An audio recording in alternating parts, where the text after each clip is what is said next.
Well, hello and welcome to this latest video. In this video, we're going to look at the Yii2 folder layout and the Model View Controller MVC system, which the Yii2 framework uses. Now, you probably know about the MVC system, so if you wish, you can skip that part. If you don't, then this will also give you an explanation of MVC, Model View Controller. Now, I'm not sure why it's called Model View Controller. It should be Controller Model View, because that's how it works. Anyhow, let's get started. MVC stands for Model View Controller, but the first part of the MVC is the controller. This accepts input from the user and converts it into commands for the model and or the view, depending on exactly what is required. Then we have the models. Now, what a model does is this is a representation of the data that you need to use. It will do things like error checking. It can also do a lot of other things. It can create items into the database, extract items from the database. It doesn't have to be a database itself. It doesn't have to actually have any information in the database. But it directly manages the logic and the rules and the data of any application.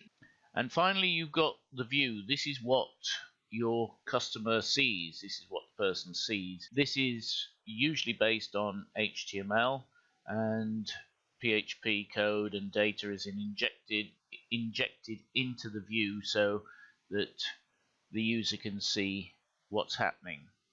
So that's basically a model view controller. It starts and you have your user. They request something. The controller decides what to do with that request. Now, if the request requires data, it will then go to one or more models and get that data, and it's usually returned to the controller, and then a view is constructed or it's sent to the view, which is then sent back to the user. The user will do something with that data, send it back to the controller. The controller will then, if it needs a model, send it to the model, where it will error check it, it will save the data, that type of thing, work on the information, send back the information that's required to the controller, and the controller will then send that information to a view. It doesn't have to be the same view that was sent previously. It can be a different view, and of course then that goes back to the user. So that's the life cycle of an MVC system. Right, let's have a look at how that applies to Yii. So, if you remember from last time, we had two folders, public_HTML and Yii2. I've actually created a third folder. This is just for me because I'm creating gists for some of the videos to help people copy and paste and that type of thing, and so I've put them in there. You will not have a gists file or folder, should I say. So let's have a look. First of all, we have the public facing part of your program. This is why it's called public HTML. Now, inside here you have an assets folder which has a number of assets that are generated by Yii. These could be, for example, JavaScript files. They can be, you can see there's images. It can be all different types. There we go. You can see there's a JavaScript file. You don't have to worry about what is in here at all, and it's very rare that you'll actually do anything in the assets section. The CSS is for your scripts, and if we just open it up, and you will actually see that here is the script for the website. You can add more scripts in here and you can link to them from the layouts pages, so you can change the look and feel of your web pages from it within here. We then have the htaccess file, which we created if you remember last time. We have a favorite icon, and then we have index.test, which is for when we run tests. We have the index file. Now, this index PHP is what is always called in Yii. So whenever the user does anything, when the user requests anything, it comes first to this PHP file. Here it auto loads any dependency that's required. It then auto loads, well, it loads in the Yii file. Then it goes to config web and loads in the configuration information, and then finally it runs the application. Quite a lot can actually happen in here, and we'll discuss that in a moment or two. Right, so let's have a look. You then have a robots text, so you can decide what you're going to do with robots in there. In the Yii2 folder, we have a folder called assets. Now this is where you'll actually have things like the assets that you want to show. So for example, if you create JavaScript files and things like that, extra CSS, you can then add them into this section here, and we'll look at that later. Commands. Okay, these are extra commands that you can actually give to extend a particular controller. One example for it is, say, if you have multiple languages, you may well actually have a system to trap that within the commands. And again, we'll have a look at those a bit later on. Config we saw basically before, but console is when you actually use the Yii console for creating things like migration scripts and things like that. And we will discuss that once we do migrations and that type of thing. So you can ignore it at the moment. DB, you might remember that we did that. As you can see, it contains the information about your database. This is for a MySQL database, so it has the connection string for that. If you're not using MySQL, then you'd need to put your connection string in here, and it holds the username and the password. Please don't use a password like this on a production server. You will lose your data in seconds, possibly within milliseconds. I've actually created this to show you that it's dangerous. Okay, right. Next, parameters we looked at before. Now these are parameters, global parameters for your program, for your app. So you can have anything that you like in here that you want globally available, and you can access them, if you remember rightly, with the params, app params, and then the key, and it will return the value for you. This is always available in all parts of Yii, so you can see it's not actually in the top here. It's automatically available within Yii. You don't have to call it. You don't have to use it, and you don't have to require it. Okay, tests. These are how you set up the various different tests. This is a database for testing. Notice it says don't use a production database to do this, so you usually clone your database and use it as a test database. Okay, that's very important. Okay, web, we saw that last time, and as you can see, it brings in the parameters, it brings in the database, and you can see it actually creates arrays from that within, so you can see the database array being created and the params array being created. Now at the bottom here, this allows us to do some very interesting items by using an application called G, and we'll come to this a bit later on. when we start using the databases. But if you remember at the top of index.php, it had a couple of defines, and you can see that you should actually remove these in a production environment. In fact, it's actually very important to remove them in a production environment. And if these are set, which they are here, then it will allow us to use the G model and and the debug modules. We'll come to modules a bit later on because they're more of an advanced topic, but this allows us to use those. Now, when we actually start using G, if you have, for example, your own IP address, or you want to allow multiple people to be able to work on it, then you would put a list of allowed IPs in here. Okay, so those are the first parts. We now come to controllers, models, and views, and I'm actually going to come back to these. We're not going to do them just yet. So let's have a look at mail. Now, to send mail in excuse me, in Yii, you can actually have some different layouts. You can have an HTML layout, you can have a text layout, and then you can have various different views as well to allow you to send mail. So here you can see that this is the code, and there is a section in here marked content, and this is where you would put the content so that people will get an HTML mail. If they want a text mail, then we would actually create a text mail layout.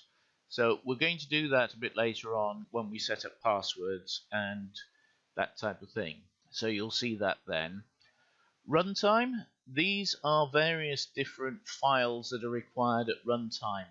Now, it's important to remember that this folder should have full access. It should be a 777 or even 755 access when it's uploaded to your server. That's very important.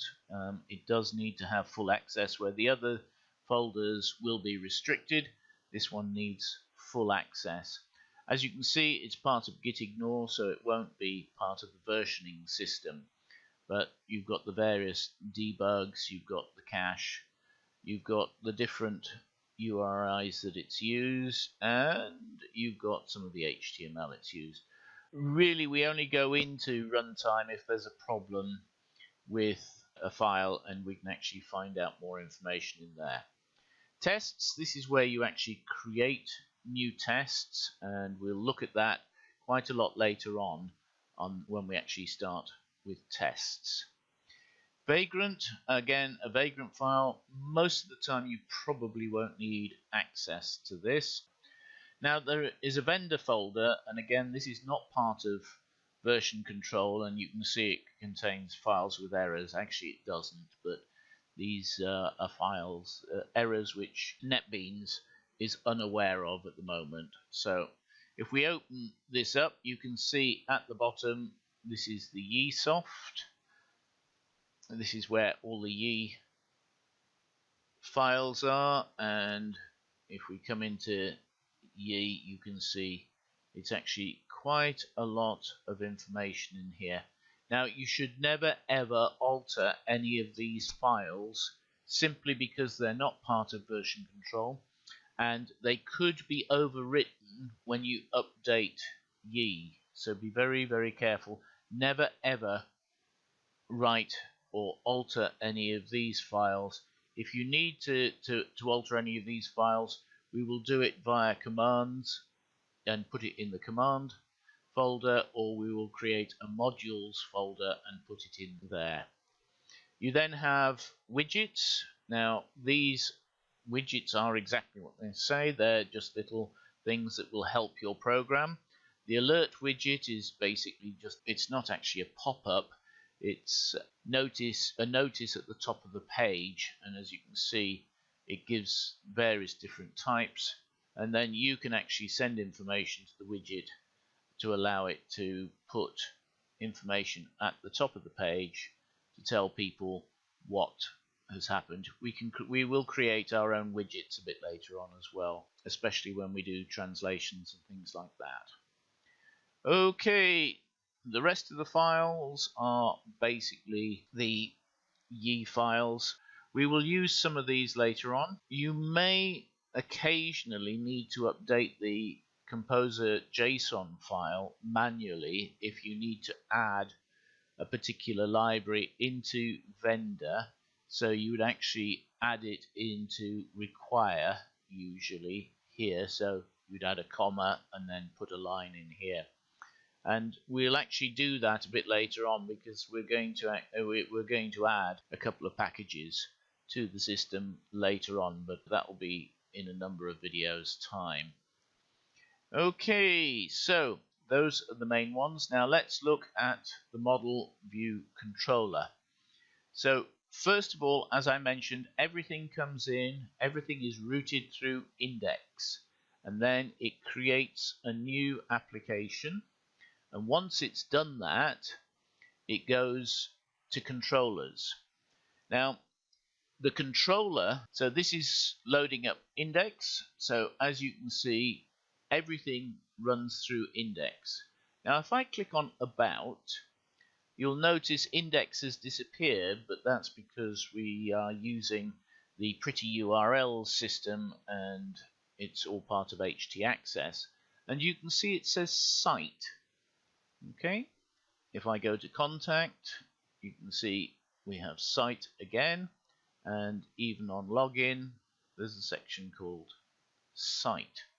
Now what this is this is going to the site controller. It's been routed via index to the site controller because it had the word site. Now if you had an aardvark controller, for example, you could put the word aardvark and you would create an aardvark controller in here. Now one of the things to notice is that the controller name, when it's part of the address, is always in lowercase. Okay, site is always in lowercase, but you'll notice that it's got an uppercase S and it's got the word controller with an uppercase C on it. So that's very important when you're creating your controllers. So if you have an aardvark controller, it would be uppercase A, aardvark, and then uppercase C, all one word. Now the controller's job, as we mentioned before, is to route to the various particular models or views that the person wants. So when it comes in, the first thing it does, it sets up some behaviors, and here we'll look at access control and the verbs later on. But the important part is actions, and here we have a sort of default set of actions where if there's an error it knows where to go, and if it's a capture action it knows where to go. But the first action is action index. So when we go to the index, you'll see that there is no model. All there is a view called index. So if we come down to views and we come down to site, notice it has the same name as the here. So it's site. If it was aardvark, it would have the name aardvark in lowercase. Okay, and here is the index file. So what this is doing is it's calling this file index and rendering it and showing it to the user. Okay, some actions require more information. So here we have a login action. So here, first of all, it checks to see if the user is a guest. If it's not a guest, then it says, right, well, go to the index page because you don't need to log in. You're already logged in. There's no need to log in, so you can't do it. Then, okay, if you are a guest, then it creates a model. Okay, it comes in here. It's the first time there. There's no information in the model, so it creates a new model. Then what it then does, because there's no information in the model, it can't process this because it's empty. So it comes down here, it makes sure that the password is empty, and then it goes and shows a view. It renders a view, and the view is called login, and if you see, here is the view, and it passes to that view the model which it created up here. Once the user completes the information, it comes in, it sees that there is information. Okay, there is actually information in the login form. So what it then does is it actually loads the model which is in here in models. It then does whatever work is required, and then here you can see this go back, which means it'll go basically to the index. So it will go back to the index. Okay, we'll come to the models in a moment. You have a logout form, and here this is a bit special because it actually uses the user, which is part of the Yii application, and there is a function in there called logout. Okay, so it's not actually going through the models as such, it's just logging out the user. You'll notice at the top, okay, that uses Yii, so it can call that function no problem. That static function there. Okay, and you can actually see what it's using. Okay, now Yii uses namespaces, and this is very important. One of the things that you might forget is to put a namespace in, and of course it won't work.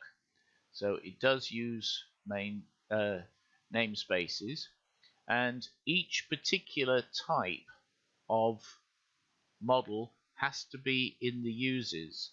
So if you look in models, you'll see we have a contact form model and we have a login form model. Now you'll notice we have a user model here, but it's not part of the use section in the controller. Where you'll find that is actually in web, and it's here. So you can see app models user. It's part of the identity system, so that Yii can verify users, log users in and out, and we don't have to do much work with that at all. Okay, so the site controller, and okay, so here's another one, a contact form. Now this isn't actually storing any data, all it's doing is verifying the data. Now here you can see the set flash, and if you remember, we had the widget. Oops, let me just close some of this up at the moment, we don't need the config. Okay, and this is part of the set flash system. Okay, the contact form submitted is part of that widget, that alert widget. Okay, it'll then refresh the page and send it back. So that's how it does it. We've got various, as I say, different views. Now, so some of the actions require just a view and no data, and other actions require some data or some sort of error checking, and therefore they load a model. Okay, so we now have the login model. Let's have a look at what happens here. Again, you've got the namespace, and it uses base model. Now, because this is not using any data from a database, it's actually extending model. If it was using data from a database, it will actually extend a different class, and that would be active record, and we'll come to that a bit later on when we actually start doing that. You then have a number of public variables and private ones, and then you've got a number of rules. Now these are very, very good, and we'll go into rules later on in the validation system later on, because it's a very interesting system that Yii has used here. So for example, username and password are required, so if they're empty you will get an error. Remember me has to be Boolean, so it gives a value. And quite simply, if there isn't a rule for something, then it won't be processed. Yii will not process it, and we'll get into that later on. If you want to know what it's called massive assignment, but we will actually do that a bit later on. So this is a very simple system. It just validates the password. So you can see if there's no errors, it gets the user. It gets the user, so it comes down to this function here. Get is another sort of magic function call in Yii, and we'll come to those a bit later on. Get and set are very interesting sort of magic calls in Yii. Okay, so it comes down, it gets the particular user, so it finds the user by username. Again, that's in the user model here. So if we come down to the user model, you'll find, there we are, it's calling that. So find by username. Okay. So when it finds a user, if it finds a user, it then returns that user. If it doesn't, then doesn't return a user, and therefore you don't continue. Okay. So it's either a user or it's false. If it is a valid user, or if it is a username that it's known, it then validates the password. If it's not validated, then you get an error on that. Okay, and one of the interesting things is it can also set a cookie, and so you can see that it's actually setting a cookie here for quite a long period of time. It's about a year, I think. Yes. Okay, so that's the login form, and we'll come through this, we'll go through this in more detail later on.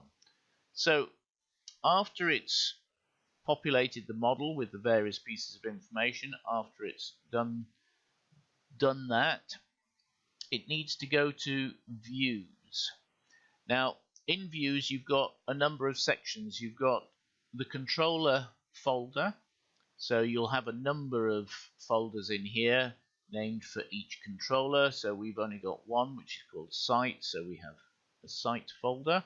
But if you had one called aardvark, you'd have a controller called aardvark as well. Now main is the header and the footer of every page, and you can have different mains, and you can actually tell it to call different ones from within the controller. You can decide which main layout or which layout it's going to call, depending on various things. And as you can see, it adds in quite a number of things. So there's the alert widget, which we alluded to before. You've got a helper, you've got assets, which we don't usually have to play with, because what that's doing is it's creating the assets for us. It automatically does a set of breadcrumbs for us. It creates a nav bar and a navigation system. Okay. Then it sets up the HTML. It then creates all the heading, the head information, the nav bar, and then the navigation widget is created for you. And then you have the breadcrumbs. If there's an alert, it will be shown above the content. If there isn't an alert, then that is empty. And then your content from these files here is inserted into content. And finally, you have the footer. And that's basically how it works. So if we look at the about page, it's very simple. It creates at the top the name of the page. It tells the system about the breadcrumbs, so it knows how to create the breadcrumbs. And then within these div tags, all it does is create the body of the page. So that was for about. Let's have a look at something a bit more complex, the login. So here, as you can see, it's creating a lot more. It's actually using an active form, and you can see that it's creating the form for the login. Okay, so this is what is then sent back to the user, because most of this is in HTML, so the user gets to see it. And the user will then complete the information in here. They will click the submit button. This will then take them back to index, which will route them to the site controller, which will then get the information from login form to check that it's valid information. Okay, and then it will check that the password is correct, and if it is correct, it will log the user in. Okay, and it will then return the user to the index. So just to show you that in use, if we come into the login form, it has a very basic login on the basic system. You can either log in as admin or demo. So admin